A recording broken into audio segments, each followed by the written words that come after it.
آپ ایسا انشاءاللہ کریں پھر بھی نہیں رہے گا. ہم تو ڈرتے رہے نا. طالبان کا نام نہیں لینا, جہاد کا تذکرہ نہیں کرنا, قنوت نہیں کرنی. کیوں؟ امریکہ کا ڈر ہے. نہیں بھائیو, ڈرنے والے امریکہ سے ڈرتے رہے. جو نہیں ڈرے وہ رہے اپنی بات پہ قائم رہے.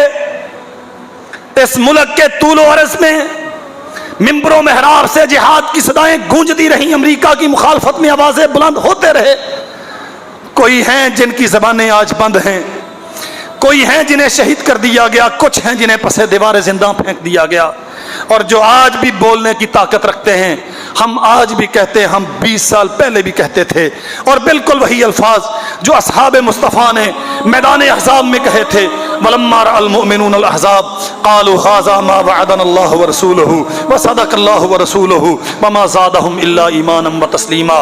آنے والے آئے ہیں, آئے تو ہیں, انشاءاللہ عزت کے ساتھ نہیں جا سکیں گے. ہم قائم ہیں اپنی بات پہ.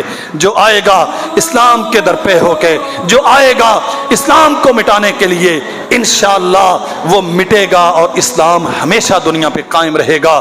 ذمہ داری میری اور آپ کی ہے, اللہ کے ساتھ مخلص ہو جائیں. کفر کی دیواریں گر رہی ہیں, انہیں زور کا دھکا دیں اور محمد عربی کی عظمت کا پرچم لہرائیں. وآخر دعوانا الحمدللہ.